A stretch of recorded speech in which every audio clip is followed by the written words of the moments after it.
ദൈവ തിരുനാമത്തിന് മഹത്വമുണ്ടാകട്ടെ.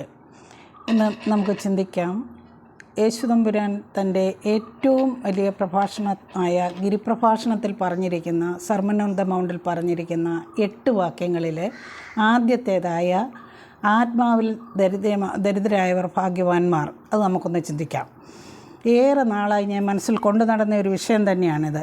അഷ്ടസൗഭാഗ്യങ്ങൾ എന്നാണ് 1 മുതൽ 8 വരെ കാര്യങ്ങളാണ് പറഞ്ഞിരിക്കുന്നത്. ഒന്നാമത്തേതും അവസാനത്തേതും അല്ലെങ്കിൽ 8ാമത്തേതും പറയുന്നത് സ്വർഗരാജ്യത്തിൻ്റെ അവകാശികളാകുന്നത് എങ്ങനെ എന്നാണ്. ഏതൊരു ക്രിസ്ത്യാനിയും ഏറെ ആഗ്രഹിക്കുന്ന ഒന്നാണല്ലോ സ്വർഗരാജ്യത്തിൻ്റെ അവകാശം എന്നുള്ളത്.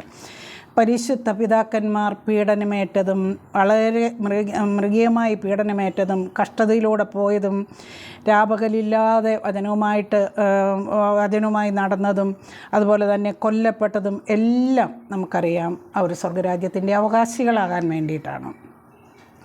നമുക്കും ഈ സ്വർഗരാജ്യത്തിൻ്റെ അവകാശികളാകാൻ കുഴപ്പമൊന്നുമില്ല, ആകാം. കാരണം നമ്മൾ വളരെയേറെ അതിനുവേണ്ടി അധ്വാനിക്കണം, അത് നേടിയെടുക്കണം. അവകാശികളാണെങ്കിലും നേടിയെടുത്താൽ മാത്രമേ നമുക്കത് ലഭിക്കുകയുള്ളൂ. വിശുദ്ധ മത്തായി 5:3 പറയുന്നത്, blessed are the poor in spirit, for their is the kingdom of heaven. ആത്മാവിൽ ദരിദ്രരായവർ ഭാഗ്യവാന്മാർ, സ്വർഗരാജ്യം അവർക്കുള്ളത്. അവസാനത്തെ 8ാമത്തതും പറയുന്നത് എന്താണ്? നീതി നിമിത്തം പീഡിപ്പിക്കപ്പെടുന്നവർ ഭാഗ്യവാന്മാർ, സ്വർഗരാജ്യം അവർക്കുള്ളതാകുന്നു. ഗിരിപ്രഭാഷണത്തിൽ 2 പ്രാവശ്യം പറഞ്ഞിരിക്കുന്ന ഈ ഒരു കാര്യമേ ഉള്ളൂ, സ്വർഗരാജ്യത്തിൻ്റെ അവകാശികളാകുന്നത് എങ്ങനെയെന്ന്. കാരണം ആത്മാവിൽ ദരിദ്രരായവർ ഭാഗ്യവാന്മാർ എന്ന് പറയുമ്പോൾ നമ്മൾ ചിന്തിക്കണം, ആത്മാവിൽ ആയാൽ അവർ തീർച്ചയായിട്ടും സ്വർഗരാജ്യത്തിന് അവകാശികൾ ആകും എന്നുള്ളതാണ്. നമ്മുടെ മനസ്സ് എന്തിലാണ് ദാരിദ്ര്യം അനുഭവിക്കേണ്ടി വരുന്നതെന്നുള്ളത് നാം ഒന്ന് ചിന്തിക്കണം. അവിടെ നമ്മൾ ദാരിദ്ര്യമുള്ളവരായിരിക്കണം, അല്ലെങ്കിൽ അവിടെ അങ്ങനെ ഒന്നും ഇല്ലാത്തവരാകണം. എന്നാൽ മാത്രമേ നമുക്കതിന് അവകാശം ലഭിക്കുകയുള്ളൂ. അസൂയ, അഹങ്കാരം, കോപം, വെറുക്കൂത്ത്, പക, പിണക്കം, ക്രോധം, ദുരാഗ്രഹം, ദുരഭിമാനം, ഇവയൊക്കെ നമ്മളിൽ സമ്പന്നമാണോ? അവയാണ് ശരിക്കും പറഞ്ഞാൽ ദരിദ്രമാകേണ്ട അവസ്ഥകൾ.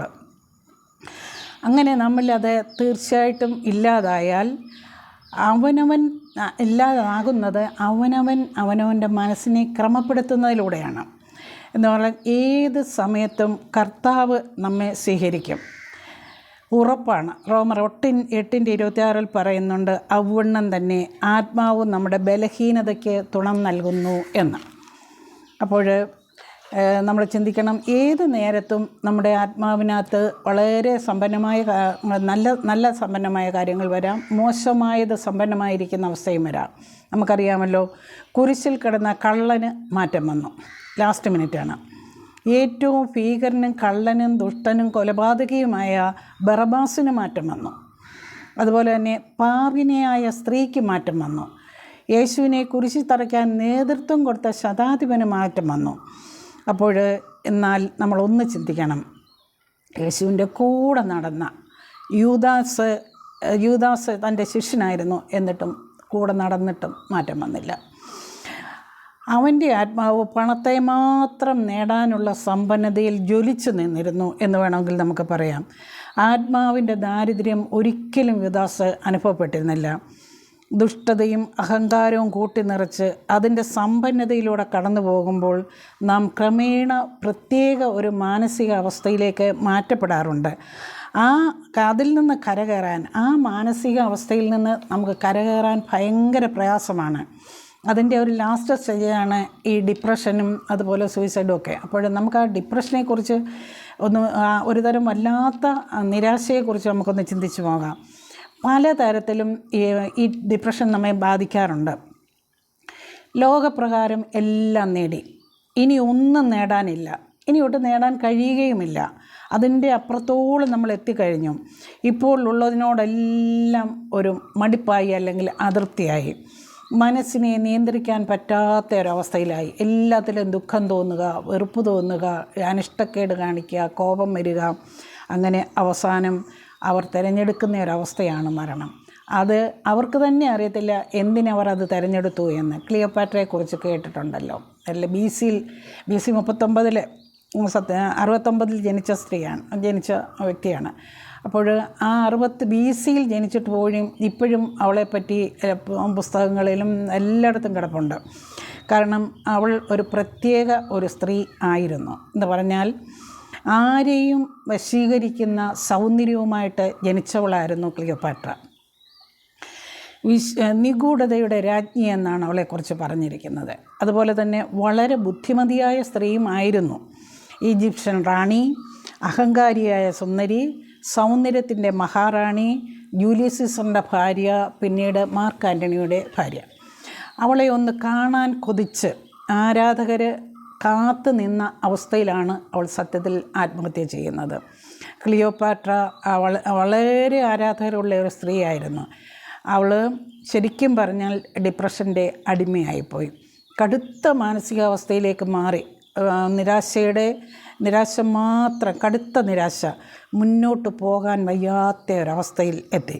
ഒന്നിലും സന്തോഷമില്ല, ഒന്നിലും തൃപ്തിയില്ല, എല്ലാവരോടെയും പകയും വിദ്വേഷവും ഒക്കെ ഉണ്ട് മനസ്സിൽ.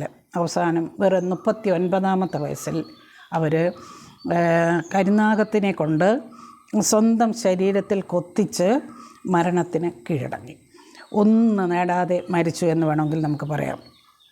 നാം ചിന്തിക്കണം, നമുക്ക് മാനസികമായിട്ട് സന്തോഷമുള്ള അവസ്ഥയിലേക്ക് മാറാൻ ഒരു പ്രയാസവുമില്ല.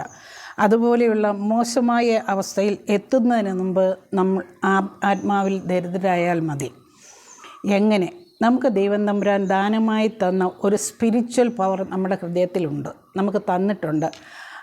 അതിൽ നാം എത്തണം, അത് കണ്ടെത്തണം. നമുക്ക് ശക്തമായ ആ സ്പിരിച്വൽ പവറിലൂടെ നമുക്ക് ശക്തമായ 3 പവറാണ് ലഭിക്കുന്നത്. ആ സ്പിരിച്വൽ പവറിലൂടെ അതിനെക്കുറിച്ച് നമുക്ക് ചെറുതായിട്ടൊന്ന് ചിന്തിച്ച് നോക്കാം. ഒന്നാമത്തേത്, നമുക്ക് കൺട്രോളിങ് പവർ കിട്ടും. കൺട്രോളിങ് പവർ തരുമെന്ന് പറഞ്ഞാൽ ദൈവം തിരഞ്ഞെടുത്തിട്ടുണ്ടെങ്കിൽ ആ തിരഞ്ഞെടുപ്പിൽ അഹങ്കാരിയാകാതെ നിൽക്കാനുള്ള കൺട്രോളിങ് പവർ നമുക്ക് കിട്ടണം. അത് നമ്മൾ നേടിയെടുത്തേ പറ്റത്തുള്ളൂ. അസ്ഥാനത്ത് ആവശ്യമില്ലാത്തത് പറയുക തന്നെയല്ല, പ്രവർത്തിക്കാതെയും ഇരിക്കുക. ആവശ്യമില്ലാത്തടത്ത് ആവശ്യമില്ലാത്ത കാര്യങ്ങൾ പറയുകയും പ്രവർത്തിക്കുകയും ചെയ്യാതെ ഇരിക്കുക. അതാണ് ഏറ്റവും നമ്മൾ ശ്രദ്ധിക്കേണ്ടത്. ദാവീദിൻ്റെ മകനായ ശലോമൻ രാജാവായി കഴിഞ്ഞപ്പോൾ ദാവീദ് ആ ശലോമന് കൊടുക്കുന്ന ഒരു നിർദ്ദേശമുണ്ട്, അല്ലെങ്കിൽ ഒരു അഡ്വൈസുണ്ട്. 1 ദിനവൃത്താന്തങ്ങൾ 28:20 ബലപ്പെട്ട് മകനോട് പറയുകയാണ്, മകനെ ബലപ്പെട്ട് ധൈര്യം പൂണ്ട് പ്രവർത്തിച്ചുകൊള്ളുക, ഭയപ്പെടരുത്, ഭ്രമിക്കുകയും അരുത്. യഹോവയായ ദൈവം, എൻ്റെ ദൈവം തന്നെ നിന്നോട് കൂടെയുണ്ട്. അതിനൊരു എടുപ്പുണ്ടാ പറയുന്നതിന്. നീ ബലപ്പെടണം, ധൈര്യപ്പെട്ടിരിക്കണം, അതുപോലെ നന്നായി പ്രവർത്തിക്കണം, പരിഭ്രമിക്കരുത്, പേടിക്കരുത് എന്നെല്ലാം പറഞ്ഞിട്ട് അവസാനം ഒന്ന് പറയുന്നുണ്ട്. എന്താണ് പറയുന്നത്? ഇതിനെല്ലാം ഉപരിയായിട്ട് പറയുന്നു, എൻ്റെ ദൈവം തന്നെ നിന്നോട് കൂടെയുണ്ട്. കാരണം ആ ദൈവത്തെ ഞാൻ അനുഭവിച്ചറിഞ്ഞാണ് അത് നിൻ്റെ കൂടെയുണ്ട്. അതാണ് നമ്മൾ തീർച്ചയായിട്ടും നേടിയെടുക്കേണ്ട ഏറ്റവും വലിയ പവറായ ഈ കൺട്രോളിങ് പവർ. അപ്പോൾ നമുക്ക് ഒരിടത്തും വലിയ തെറ്റുകളും കുഴപ്പങ്ങളും വരാതെ നിന്ന് പോകാനായിട്ട് നമുക്ക് സാധിക്കും. ഇനി രണ്ടാമത്തത് ഡൈവേർട്ടിംഗ് പവർ എന്ന് പറഞ്ഞാൽ ചേഞ്ച് ദ ഡയറക്ഷൻ എന്നാണ് അതുകൊണ്ട് ഉദ്ദേശിക്കുന്നത് തന്നെ. ചിലയിടത്തു നിന്ന് പല കാര്യങ്ങളിലും പല സംഭവങ്ങളിൽ നിന്നും പലയിടത്തു നിന്നും നമ്മൾ മാറി നിൽക്കേണ്ട ആവശ്യമുണ്ട്. നമ്മുടെ ശക്തിയും സാന്നിധ്യവും വേണ്ടിടത്ത് മാത്രം ഉപയോഗിക്കുക. യേശുദമ്പുരാനെക്കുറിച്ച് തന്നെ പറഞ്ഞിട്ടുണ്ട്, തൻ്റെ പൃഥുനഗരത്തിൽ മാനിക്കപ്പെടുന്നില്ലെന്ന് കണ്ടപ്പോൾ അവിടെ ഒന്നും ചെയ്യാതെ അവിടെ നിന്ന് മാറിപ്പോയി എന്ന് ഒരു പ്രാവശ്യം മാത്രം പറയുന്നു. പിന്നെ അത് റിപ്പീറ്റ് ചെയ്യുന്നൊന്നുമില്ല. അല്പം വിഷമമുണ്ട്, അവിടെ ഒന്നും ചെയ്തില്ല എന്നും എടുത്തു പറയുന്നുണ്ട്. അവിടെ നിന്നങ്ങ് മാറിപ്പോയി. നമുക്ക് അനുകൂലമല്ലാത്ത ഇടം നമുക്ക് പ്രതികൂലമാണ്. നമുക്ക് അനുകൂലമല്ലാത്തവർ നമുക്ക് പ്രതികൂലമാണ്.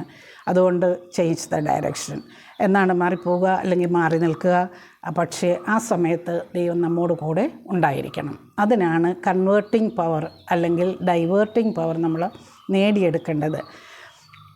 അപ്പോൾ ചേഞ്ച് ദ ഡയറക്ഷൻ, അതാണ്. അതിലൂടെ നല്ലൊരു പവർ നമുക്ക് കിട്ടും. ആവശ്യമില്ലാത്തടത്ത് നിന്ന് നാണം കെടാതെ ഇരിക്കാൻ പറ്റും.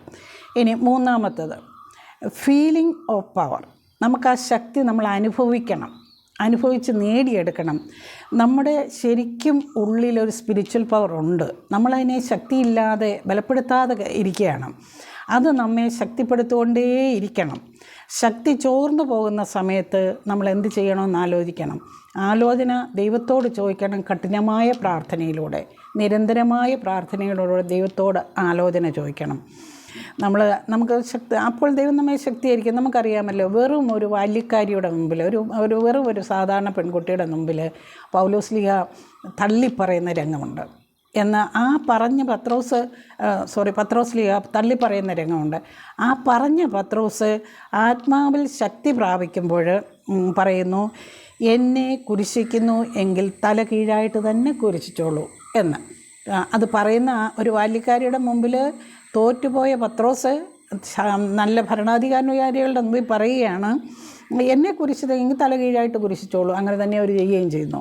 അപ്പോൾ ആത്മാവിൽ ദരിദ്രരായവർ നേടിയെടുക്കുന്ന ഒരു വലിയ സ്പിരിച്വൽ പവർ നമ്മൾ നേടിയെടുക്കണം. ഈ ലോകത്തിൽ നമുക്ക് നേടിയെടുക്കാനായിട്ട് ആരും മരിക്കാതിരിക്കുന്നില്ലല്ലോ, എന്തായാലും മരിക്കും. അതെപ്പോഴാണെന്ന് മാത്രമുള്ള വ്യത്യാസമേ ഉള്ളൂ. അതുകൊണ്ട് നമുക്കൊരു സ്വർഗ്ഗരാജ്യത്തിൻ്റെ അവകാശത്തിന് വേണ്ടി ഫൈറ്റ് ചെയ്തുകൊണ്ടേയിരിക്കാം. ആ സ്പിരിച്വൽ പവർ നമ്മുടെ ഉള്ളിൽ വന്നു കഴിഞ്ഞാൽ നമ്മളത് ആ അവകാശികളാകും. നമ്മൾ പുത്രത്വത്തിൻ്റെ അവകാശമുള്ളവരാണ്. അതുകൊണ്ട് തീർച്ചയായിട്ടും നമുക്ക് നേടിയെടുക്കാവുന്നതേ ഉള്ളൂ.